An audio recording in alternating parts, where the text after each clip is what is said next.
Hello and welcome back. We are still on December 2022, the practical paper. And today I want us to start looking at question 22. I think by now we finished question 21. Let us look at question 22. And the first step, of course, is reading the question and getting to understand what is required.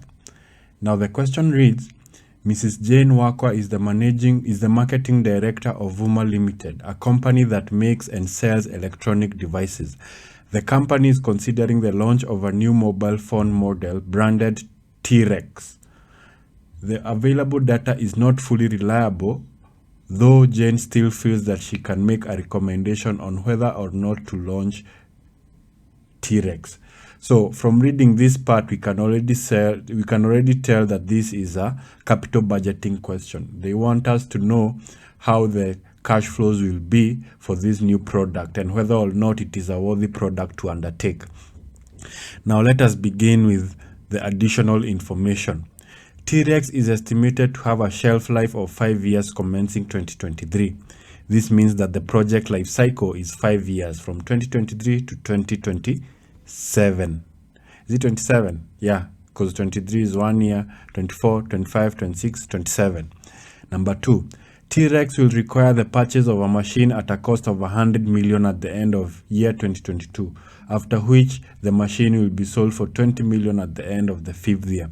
Now this knowledge will help us calculate the depreciation per year and also the initial cost as well as the terminal cost. Number 3, the selling price and cost structures of T-Rex for the last year 2023, for the first year 2023 with expected inflation factors are as follows. Selling price 5,000 shillings at an inflation rate of 2% from year 2024 onwards. Material costs 2,000 at an inflation cost of that. We have direct labor costs, incremental fixed costs, excluding depreciation at that value. Number 4, the company is eligible for capital allowances, depreciation for tax purposes at the rate of 25% on reducing balance. So we are going to calculate depreciation per year using this information and also using the reducing balance method. Now, the importance of depreciation is because it is tax deductible. So we are going to subtract depreciation from the revenue so as to get the profit before tax, but after depreciation. Once we get the profit before tax, we calculate tax based on that value. And then since depreciation is not a cash expense, we add back depreciation at the end of the period. So it's good to have that in mind before we start working. Now, number 5, at the end of the project, when the machine is sold, any gain or loss on disposal will be considered for tax. Yeah. Number 6, so how are we going to do that? We have the depreciation, accumulated depreciation for the period, which will help us get the book value, and also by that we are going to also get the value at which it is sold for. So if there is if it is sold for an amount that is higher than the book value, we have a gain on disposal and we are told that it's taxable. Number 6, the tax rate on income and capital allowances is at the rate of 30% per annum. Assume that the tax for a given period is paid in the same year.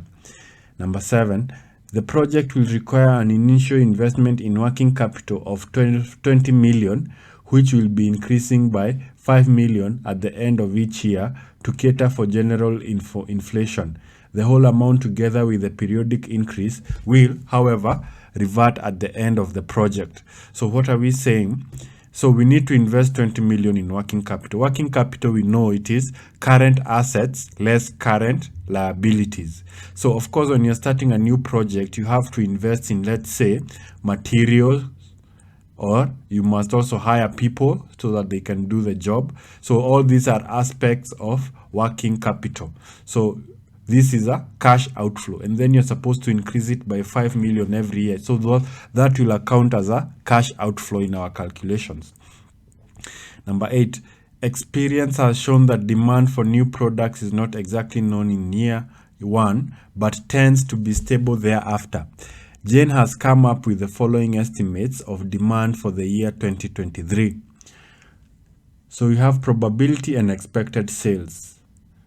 30%, 40,000. 40%, 30,000. 30%, 10,000. So we have the probability and expected sales.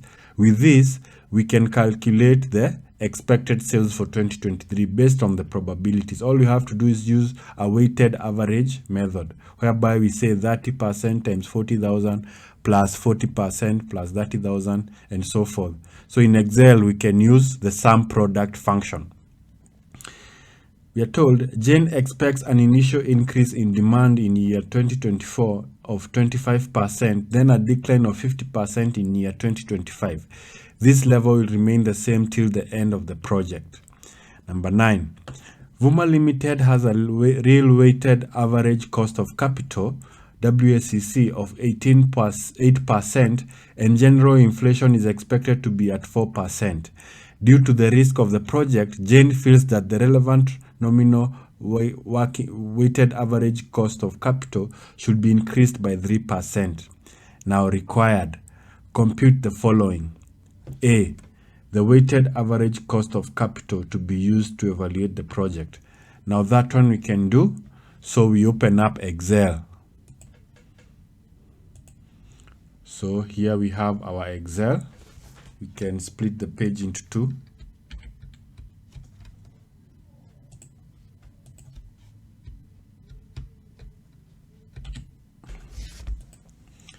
So there we can be able to view the data. So to calculate the weighted average cost of capital in part A is fairly easy because we are just adjusting for inflation. So we are given a real WACC, and we are told that the real WACC was 8%. You write that 8%. We can adjust the width of this cell by double clicking that to get the real WACC, and then we have general inflation for the period, and you're told the general inflation for the period is expected to be 4%. Then you're told due to the risk of the project, so we have due to the risk of the project, Jane feels that the relevant WACC should be increased by 3%. So I'm reading from here. So what do we have? This is a risk premium, and the risk premium is 3%. So we can adjust the width of these cells like that. So to get the WACC that we should use, you can just write WACC to be used. We are supposed to add all these. Add the real W. Remember, real implies that it has been adjusted for inflation, right? And to get the real WACC, we take the nominal WACC and we subtract the premium. I mean the general inflation. So to get the nominal WACC, we take the real WACC, we add the inflation. And also we are told that she feels that the relevant nominal WACC should be increased by 3%. So to get the WACC to be used, we are going to add these figures. And how we do that, we come to cell B4 and we sum up. We can use the sum function.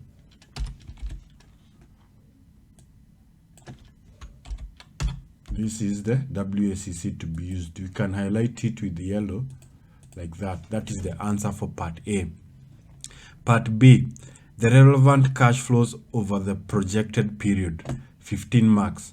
Now to do this, we need to have all the data in Excel, all the relevant data that we are going to use in our calculation.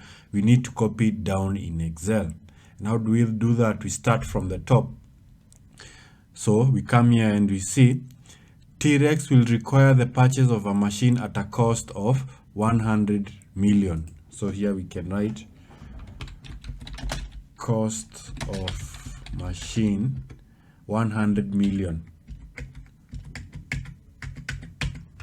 You can format this for easy visibility like that. Cost of machine. We also told at the end of year 22, after which the machine will be sold for 20 million at the end of the 5th year. So we can call this salvage value, and we write there 20 million. Again, we can paint the format so that it is uniform. Then moving on, we are told the selling price and cost structures for T-Rex for the first year 2023 with expected inflation factors are as follows. So here we are going to write selling price in year, so we can write that year 2023, that's the first year. And then here we have the inflation rate. We can adjust the width inflation rate. So 2023 it was 5,000. The inflation rate was 2%. We have material costs. You can pause the video and fill them in as they are on the PDF. Pause the video. So once you've copied them down, should look like this. We have the selling price, material, direct labor, and incremental cost. Now the next step, since we are given the inflation rate, is to find the values of these in the next 5 years, right? So you have for 2023, so we need for 2024, 2025, 2026, and 2027. So to get the 2024, we just use this inflation rate. We write equals, then we have cell B11 multiplied by 1 plus 2%, close the brackets, hit tab. For 2025, we shall take the value for 2024 and we grow it by the same inflation rate, 1 plus 2. Now, since you are going to drag this formula, you use absolute referencing for cell C11 by clicking F4. Close the brackets, hit tab. Drag it to 2027, and we can format these figures to using the accounting format by including a comma. You just click on the number format and then you click on the comma, and it shall format it into 2 decimal places, which is what we want. Now to get the material costs, we are going to use the same formula here to grow the 2023 value. So we can drag it down like that. We can drag all this all the way down to 2024. Now for 2025, for the material costs, we can drag the formula, but then you remember that we had used absolute referencing, and therefore the growth rate that it referred to was this 2%. Now we want it to be this 4%. How do we do that? We simply take, you see it's highlighted, we drag this box to the 4% by coming here until we can see the cross with the arrows. We click on it once and drag, and voila, we have C12 in our formula. We hit tab. Now this formula we can drag to 2027, and if you click on this, you will see that it is referencing this cell, the growth rate, as well as the 2025 value, which is what we want, right? Same to 2027. Let's do the same for the rest. For direct labor cost, we drag down, we double click, then you see the values that have been highlighted. We drag down, we hit tab, and then we drag the values. You can come back here again, double click, drag this box to 10% for the sake of incremental fixed costs. Then you drag this all the way to 2027. So now we have the values per unit for the selling price material cost for 2023 all the way to 2027. Now we shall use this to calculate the cash flows, both the revenue as well as the costs, the cash outflows. So we move on to number 4. We are told that the company is eligible for capital allowances depreciation for tax purposes at the rate of 25% on reducing balance. So we calculate depreciation, and how we do that, we shall write, let's write here depreciation. And then here we can start off by saying the opening, we are told it's a reducing balance. So opening balance, I guess here, let's drag that there, and let's have here opening balance, depreciation, and closing balance. So we are creating, what we are doing, we are creating a depreciation schedule. So for the year, you have 2023, opening balance for the asset was this 100 million. Depreciation we are given at 25%. So 25% multiplied by this opening balance, and we get a closing balance. How do we get a closing balance? We take opening minus depreciation, and you have our closing balance. Now we copy down the years 2024 all the way to 2027. You can highlight that, drag down until you see 2027. Now we have all the years. Now the opening balance, remember, is the closing balance for the previous year. So we reference that, right? Depreciation, this formula will not change. It will always be 25% multiplied by the opening balance. So what do? We can drag this value all the way to the end. Same to opening balance, it will always be equal to the closing balance. So we drag it. Closing balance will always be equal to opening balance minus depreciation. So this formula, we drag it to 2027. And when you do that, you can see it auto-populates. It populates the data, it calculates for you. That is the beauty of Excel. It can learn from you and know how to copy down the formula. So we have the depreciation values for all the years. These are the values that we are going to use to calculate our cash outflows and inflows. Moving on, we are told when it is sold, it will be considered for tax. Again, we are going to calculate that.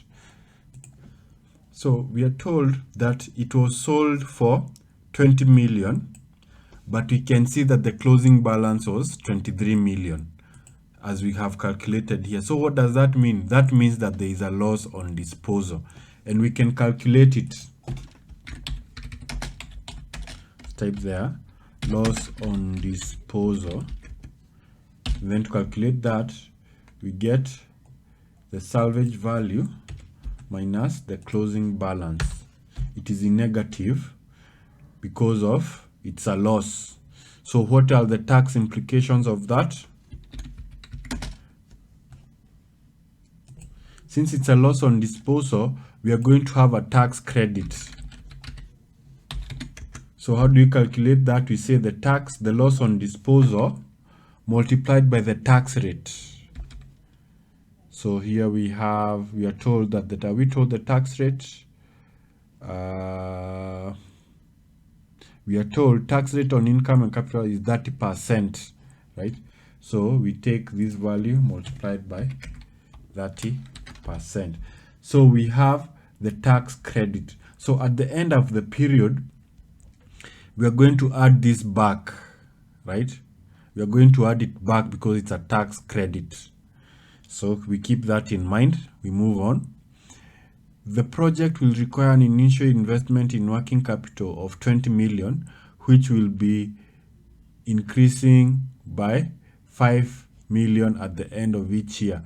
The whole amount together with the periodic increase will, however, be reverted at the end of the period. That one we can calculate it later. Experience has shown that demand for new products is not exactly known in year 1, but tends to be stable thereafter. Jane has come up with the following estimates for demand for the year 2023. So we copy down this numerical data, this data here, probability and expected sales in units. You can copy it down here from cell A28, pause the video and copy it down. You've copied down. This is how it should look like. Once we have copied this down and we have this data, we can get the expected sales for the period, the weighted average expected sales for 2023. How do we do that? We can use the sum formula, the sum product formula, but we can, let's write there.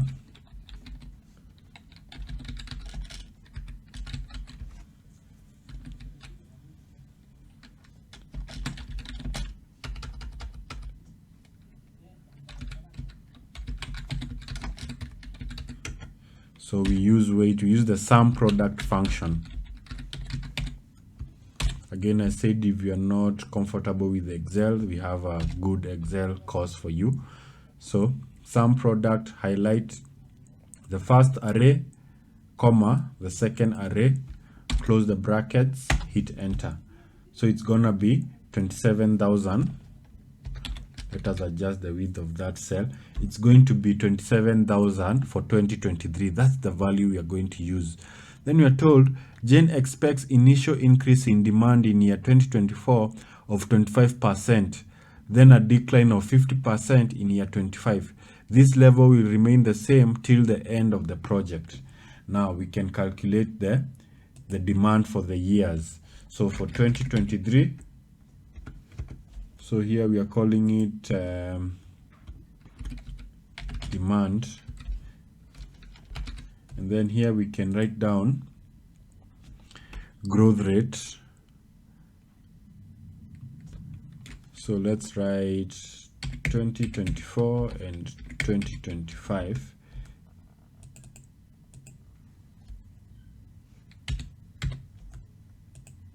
So here we write year, then here we write growth rate.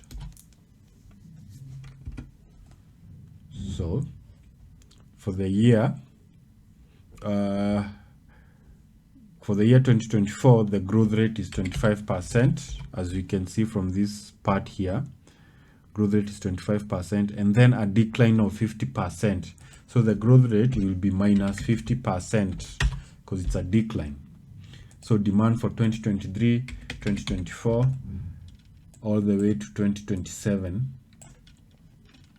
So demand is going to be, for 2023, we have calculated it as the weighted average expected sales, which is 27,000. For 2024, we are told it will grow at 25%. So equals the 2023 value multiplied by 1 plus the growth rate. And then for 2025, we are told it's going to decline at 50% and then remain constant till the end of the project. So how do we get the value? Equals the value in cell C35 multiplied by 1 plus the growth rate. We are saying plus because we already wrote it in minus. And then we are told it's going to remain constant until the end. So for 2026, it will be the same as 2025. And then drag it to 2027. So we have the demand, right? That's bullet point number 8. Number 9, Vuma has a real weighted average cost of capital of 8% and all that. All this number 9, we have used it to work out A. Now, with this data, we can now comfortably find the relevant cash flows for the period. We are going to calculate the cash flows. But for this video, I'd like it to end there. Make sure, first of all, you are at par with where we are. Get the Excel, copy down the data as we've done, solve A, and if you have any question, you can ask me anytime. But for now, happy analyzing.